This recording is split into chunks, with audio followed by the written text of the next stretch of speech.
বেনামাজি তোরা যারা ফজরের নামাজ পড়ো না, তোদের মতো ডাকাইতের জন্য সূর্য ওঠে না। সূর্য ওঠে আমার ওই মাসুম বাচ্চাদের জন্য। যেদিন তাহাজ্জুদ বন্ধ হবে, যেদিন জিকির বন্ধ হবে, যেদিন কোরআন তিলাওয়াত বন্ধ হবে, যেদিন মাদ্রাসার এই দরস বন্ধ হবে, যেদিন এই 8-10 বছরের মাসুম বাচ্চাদের রাতের 4টা বাজের কোরআন তিলাওয়াতের হেফজোখানার আওয়াজ বন্ধ হয়ে যাবে, আল্লাহর কসম সেদিন আর সূর্য উঠবে না, চাঁদ উঠবে না। আল্লাহর বান্দারা, আমার শায়েখ আল্লামা মুফতি মুশতাকুর নবী সাহেব বলে, ও মুসলমানেরা, নিজ নিজ বিল্ডিং এর ফাইলিং এর চাইতে নিজ নিজ মহল্লার মাদ্রাসাকে তার চাইতে বেশি গুরুত্ব দিও। মাদ্রাসা থাকবে, তোমার গোটা মহল্লা নিরাপদ থাকবে, কসম খোদা। কারণ আমরা যখন গোটা মহল্লাবাসী ঘুমাই, মাদ্রাসার তালেবে ইলম রাতের 4টা বাজে, ঠান্ডা শীত আর কুয়াশার মধ্যে 8-10 বছরের ছোট্ট মাসুম বাচ্চা বছরের 12 মাস আল্লাহকে সেজদা করে তাহাজ্জুদ পড়ে এই কোরআন নিয়া ছোট্ট মাসুম বাচ্চা হাফেজ সাহেবের কাছে সবক শুনাইতে বসে। আর অথচ 40 বছরের, 50 বছরের, 30 বছরের জোয়ান মানুষ বছরের পর বছর ফজরের নামাজ না পড়ে সারা রাত সকাল 8টা পর্যন্ত ঘুমায়। আছে না এমন নাফরমান? কথা বলেন না কেন? তাহলে ওই নাফরমানদের কারণে সূর্য উঠে। আরে রাখায় তোরা তো ঘুমে থাকস, তোরা লেগে সূর্য উঠবে কেন? হাদিসে আছে, আল্লাহর নবী সাল্লাল্লাহু আলাইহি সাল্লাম বলেন, জমিনে যেখানেই নাফরমানি হয়, ওই জমিন, ওই মাটি আল্লাহকে বলে, আল্লাহ মালিক, আমারে শুধু আমার বিছানাটা একটু পাল্টাইতে দাও। তোমার এই বান্দা নাফরমানি করছে, আমার উপরে দাঁড়ায়া জিনা করছে, বেবিচার করছে, মোবাইলের মধ্যে উলঙ্গ ছবি দেখছে ঘন্টার পর ঘন্টা। মাওলা, আমি জমিনের আর সহ্য হয় না, আমারে শুধু একটু অনুমতি দাও আল্লাহ, আমি একটা উল্টানি দেই, আমি শুধু একটা উল্টানি দেই। আমার জমিনের নিচের মাটি উপরে তুলে দেই, উপরের মাটি নিচে নামায়ে দেই। ফাজআলনা আলিয়াহা সাফিলাহা, নিচের গুলো উপরে তুলে দেব, উপরের গুলো নিচে নামায়ে ফেলবো, আর তোমার ওই নাফরমানকে ডুবায় লাবো, ধসে ফেলবো। আল্লাহ, আমি কারুনকে জমিনে নামায়ে নিছি, নিচের দিকে টেনে নিছি। আল্লাহ, আমি কওমে লূতকে পুরা বস্তি, পুরা মহল্লা, পুরা এলাকা, তাদের চতুষ্পদ জন্তু জানোয়ার, তাদের ঘর বাড়ি, তাদের আসবাবপত্র, নারী পুরুষ কোলের বাচ্চা সহ আমি জমিন উল্টায়া দাফন করে দিছি। এই নাফরমানকে আমি উল্টায় দিতে চাই। বিশ্বাস করেন, প্রত্যেকটা গুনার পরে জমিন এভাবে আল্লাহর কাছে ফরিয়াদ করে, কিন্তু আল্লাহ তখন বলে, না জমিন, তুমি বানাও নাই, আমি বানাইছি, আমি বানাইছি।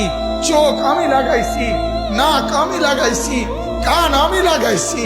এরে বান্দা, আল্লাহ বলে, জমিন আমি 1 দিন 2 দিনে না, 9 মাস লাগাইয়া তারে তার মায়ের পেটে আমি মাওলা সাজাইছি। এত কষ্টের সাজানো পরে আমি ধ্বংস করি কেমনে? আরে আমি কেমনে রে ধ্বংস করে দেই? এই চোখ তো আমার লাগানো, এই নাক তো আমার লাগানো। আমার বাপ জানেন আপনারা এটা? রব্বুল আলামিন বলে, আমি জমিনের সবকিছু আমার হুকুম দিয়ে বানাই। কুন কুন হও ফায়াকুন, হয়ে যায়। আল্লাহ বলে, বান্দা আমি সব হুকুম দিয়ে বানাই, তোরে আমি হুকুম দিয়ে বানাইছি না, আমার নিজের হাতে বানাইছি, হাতে হাতে। খালাকতুহু বিয়াদিয়া, আমার হাতে, কুদরতি হাতে। কেউ রে বলি নাই। তোর মা জানে না কখন নাক লাগাইছি, তোর বাবা জানে না কখন নাক লাগাইছি, হাত লাগাইছি, কেউ জানে না। তোর মা জানে পেটে বাচ্চা, তোর বাবা জানে স্ত্রী গর্ভবতী, দাদা দাদি নানা নানি জানে সন্তান হবে, এর দূরে জানে। আমি আল্লাহ তাআলা তিল তিল করে এক ছোট্ট নাপাক বীর্যের একটা ফোঁটার উপরে, প্রথম একটা ফোঁটা, এই এক ফোঁটার উপরে আমি তোর মতো এরকম জলজ্জান্ত একটা মানুষের ডিজাইন বানাইছি। সুবহানাল্লাহ। এজন্য আল্লাহ বলে, জমিন ওরে আমি বানিয়েছি, ওকে আমি সাজিয়েছি। ওয়ালাকাদ খালাকনাকুম সুম্মা সাওয়ারনাকুম। আল্লাহ বলে, বান্দা তোমাকে আমি বানিয়েছি, সুম্মা সাওয়ারনাকুম, তোমাকে আমি সাজাইছি। এই যে নাক এখানে লাগাইছে, এতে আপনাদের কারো কোনো আপত্তি আছে? এই যে দুই কান এখানে আল্লাহ তাআলা সেটিং করছে, আপনাদের কারো কোনো আপত্তি আছে? সবাই বলেন। এই যে দুই চোখ এখানে লাগাইছে, কারো কোনো আপত্তি আছে? এখানে আপনার এখানে ঘাড়, এই ব্যাপারে কারো কোনো আপত্তি আছে? এই হাতের আঙ্গুলগুলোর ব্যাপারে কারো কোনো আপত্তি আছে? আমার বন্ধু, যদি মুসলমান হয়ে থাকো তাইলে আল্লাহকে সাক্ষী রেখে এই মাঠে এখন বলো, নাক এখানে লাগানে যদি আপত্তি না হয়, কান এখানে লাগানে যদি আপত্তি না হয়, দাড়ি এখানে রাখাতে আপত্তি করলা কেন?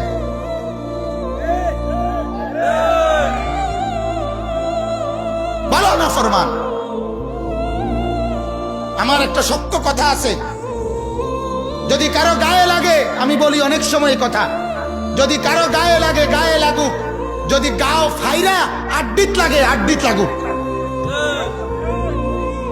তোমার কলজার ভিতরে লাগুক, কিন্তু তুমি বলো,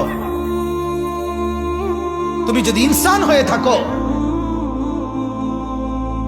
তাহলে তুমি বলো, এই নাকের ব্যাপারে কোনো আপত্তি নাই, এই কানের ব্যাপারে কোনো আপত্তি নাই, চোখের ব্যাপারে কোনো আপত্তি নাই, হাতের ব্যাপারে কোনো আপত্তি নাই, পুরা দেহের ভিতর বাহিরের কোন অঙ্গের ব্যাপারে কোনো আপত্তি করলা না, এখানে এসে আপত্তি করলা কেন? আর আপত্তি কইরা এটা সুন্দর হয় নাই, এই ডিজাইনটা, এরপরে সুন্দর ডিজাইন বানাবার জন্য আল্লাহকে বাদ দিয়া কার কাছে গেলা? নাফিত্তার কাছে? ছি ছি ছি ছি ছি। তোমার রুচি আলটা করা দরকার। কিতা রুচি? রুচি এটা ইসিজি করা দরকার। কথা বলেন না কেন?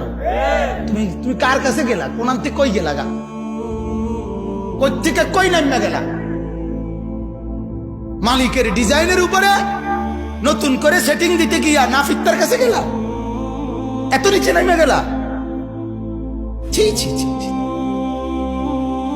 ওয়ালাকাদ খালাকনাকুম সুম্মা সাওয়ারনাকুম।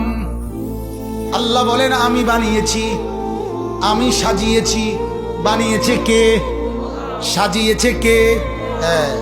মালিকের সাজের উপরে হাত দিও না, বাপ হাত দিয়েন না।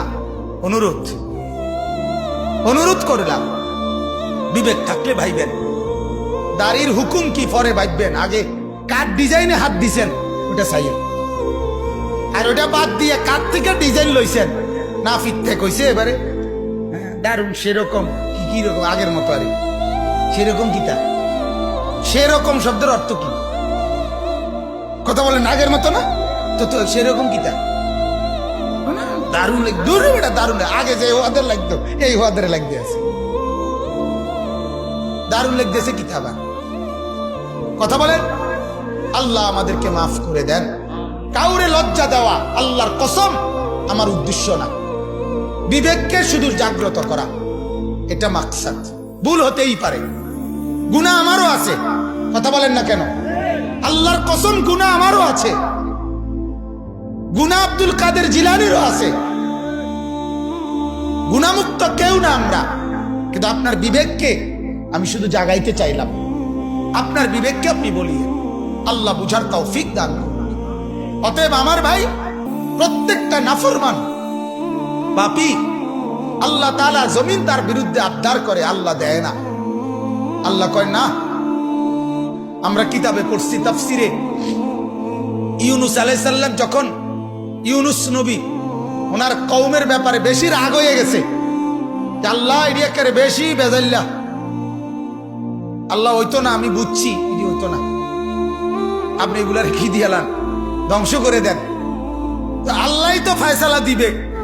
কিন্তু ইউনুস নবী বলছে, আরে আল্লাহ তখন বললেন, হে ইউনুস, ওই যে কুমার, মানে মাটি দিয়ে পাত্র বানায়, মাটির পাতিল, তুমি ওই লোকটার কাছে একটু গিয়া, মানে ওনাকে একটা কুমারের কথা বলছে আর কি, যে তার কাছে যাও, গিয়ে তারে বলবা, ভাইয়া আপনার হাতে বানানো মাটির একটা পাতিল আপনি একটু ভেঙে ফেলেন তো। ইউনুস নবী গিয়ে বললেন, বলাতেই ওই কুমার ধমক দিয়ে উঠছে, এই মিয়া, আমার হাতের যত্ন করা মাটির পাতিল আমি বানিয়েছি, যা আমি সেটা ভাঙবো কেন? আমার বানানো। ইউনুস নবী আল্লাহকে বললেন, আল্লাহ ভাঙতে তো চায় না। বলছে কি বলে?